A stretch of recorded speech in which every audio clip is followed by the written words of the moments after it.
کریم۔ الحمد للہ رب العالمین والصلاة والسلام علی سید المرسلین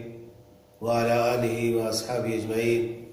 ومن تبعہم بإحسان الی یوم الدین۔ محترم حضرات، دینی اور ملی بھائیوں،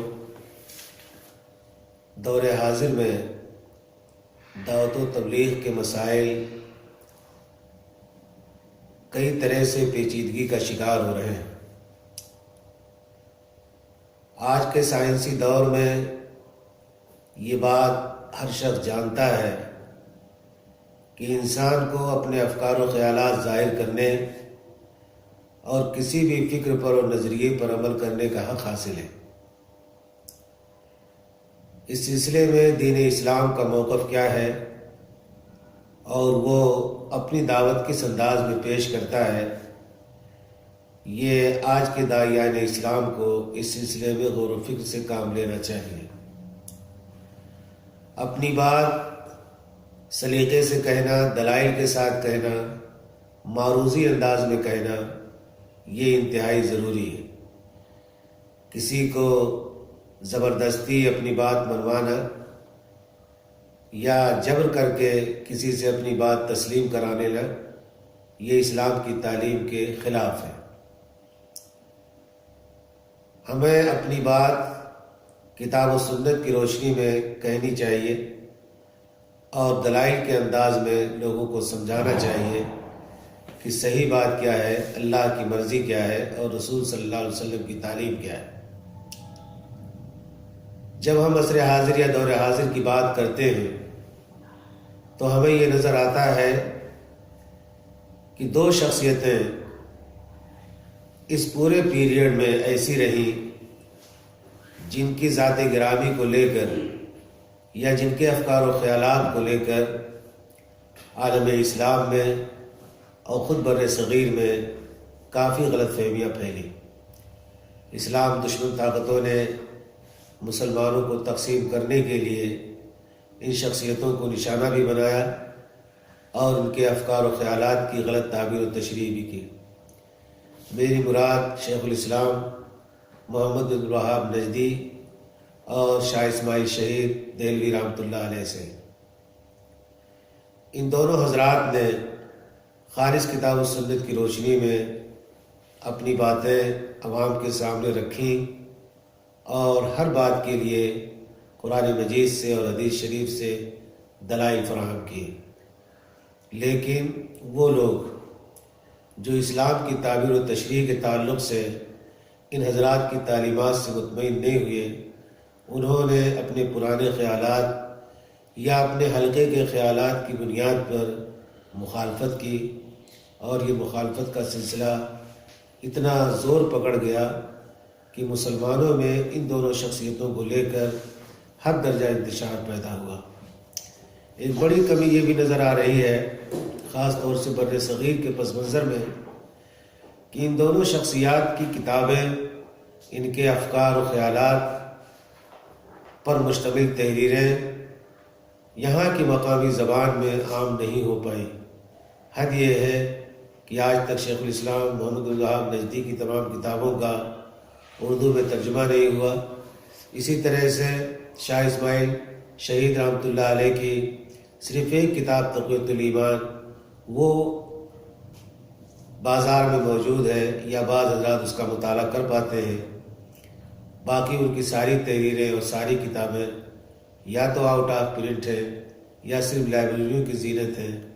بازار میں ہر شخص کے لیے وہ دستیاب نہیں ہے۔ پچھلے سال مولانا عبد الواحد مدنی صاحب نے صفا شریعت کالج میں شیخ الاسلام محمد بن الوہاب نجدی رحمۃ اللہ علیہ پر ایک سیمینار کیا تھا اور اس سیمینار میں خاکہ بنانے،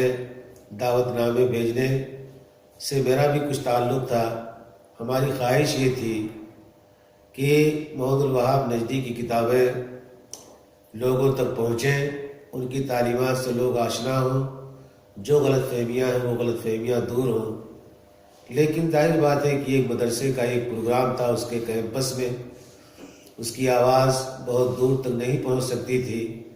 ضرورت اس بات کی ہے کہ جگہ جگہ تمام مدارس میں، دینی مجالس میں، تنظیموں کی سطح پر، جماعتوں کی سطح پر بھی یہ کام کیا جائے اور عوام کو یہ بتایا جائے کہ جس شخصیت کو بنیاد بنا کر مسلمانوں کے اندر تفرقے پھیلائے گئے،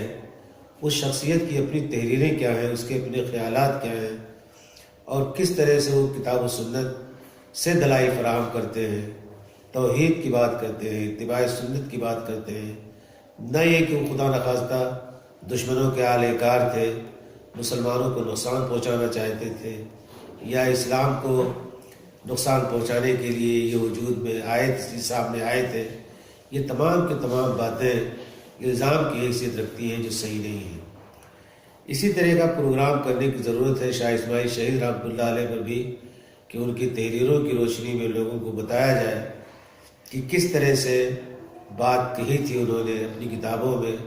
کس طرح سے توڑ مڑوڑ کر ان کی تعلیمات کو مس کیا گیا اور انہیں گالیاں دی گئی، فتوے دیے گئے اور طرح طرح کے الزامات عائد کر کے یہ بتانے کی کوشش کی گئی کہ شاہ اسماعیل شہید نعوذ باللہ انگریزوں کے ایجنٹ تھے یا انگریزوں کے لیے کام کر رہے تھے۔ یہ بات غلط ہے۔ جس شخصیت نے اپنے خون سے اسلام کی گواہی دی ہو اور اپنی جان اللہ کی راہ میں قربان کر دی ہو، اس کی قربانیوں کو نہ یاد کرنا، اس پر طرح طرح کے الزام عائد کرنا، یہ ہماری سب سے بڑی بدقسمتی اور بدنصیبی ہے۔ ضرورت اس بات کی ہے کہ شاہ اسماعیل شہید رحمۃ اللہ علیہ پر بھی سیمینار کیے جائیں، ان پر علمی کام ہو، ان کی تمام تحریروں کو یکجا شائع کیا جائے، فارسی کتابوں کا اردو ترجمہ کیا جائے، بلکہ بعض کتابوں کے ترجمے ہو بھی چکے ہیں، ان کو نئے سرے سے چھاپا جائے اور عوام تک انہیں پہنچایا جائے، تاکہ جو غلط فہمیاں دل و دماغ کے اندر پیدا ہو گئی ہیں وہ دور ہو جائیں۔ یہ کام اس وجہ سے بھی ضروری ہے کہ جب بھی مسلمانوں میں اتحاد کی بات آتی ہے، اور اتحاد سب سے بڑی ضرورت ہے مسلمانوں کی، ایک کلمہ، ایک قرآن، ایک نبی، اس کے باوجود امت مسلمہ مختلف فرقوں میں، مسلکوں میں، تنظیموں میں، گروہوں میں، جماعتوں میں تقسیم ہے، ہر ایک کے اپنے مفادات ہیں۔ یہ بات ہمارے لیے قطعاً مناسب نہیں ہے۔ ہمارے مسائل مشترکہ ہیں اور مشترکہ مسائل کو حل کرنے کے لیے اتحاد، ملی اتحاد وقت کی ضرورت ہے۔ اس اتحاد کی راہ میں جو رکاوٹیں، ان رکاوٹوں میں سے ایک رکاوٹ کا میں نے ذکر کیا کہ جن دو شخصیتوں کی بنیاد پر یہ اختلافات کو ہوا دی جا رہی ہے اور مسلمانوں کے اندر غلط فہمیاں پھیلائی جا رہی ہیں، ضرورت ہے کہ ان دونوں شخصیتوں کو آج کے اس دور میں سمجھا جائے اور ان کی تعلیمات سے روشناس ہوا جائے، اور پھر اس نتیجے تک پہنچا جائے کہ یہ تو اسلام کے مخلص داعی تھے، اسلام کے علمبردار تھے، اور تجدید کا اور دعوت کا اور اصلاح کا کام انہوں نے اپنے اپنے دور میں کیا ہے۔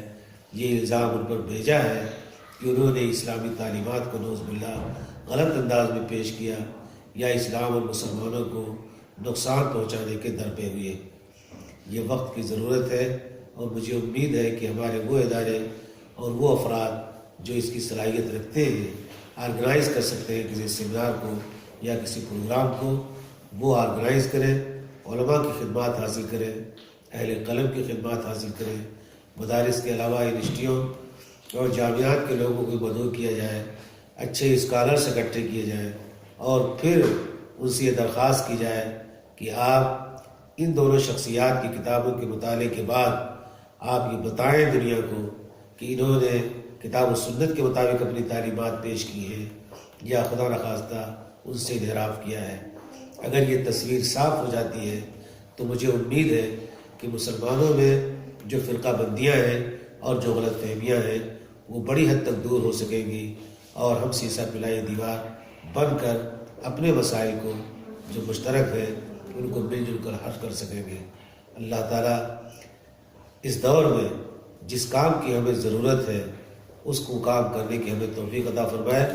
اور مسلمانوں کے حالات کس قدر بگڑ رہے ہیں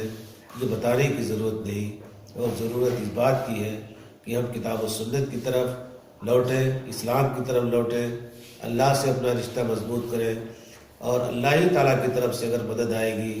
تو ہمیں کامیابی مل سکتی ہے، ورنہ کامیابی کی کوئی امید نہیں۔ وآخر دعوانا الحمدللہ رب العالمین، والسلام علیکم ورحمۃ اللہ وبرکاتہ۔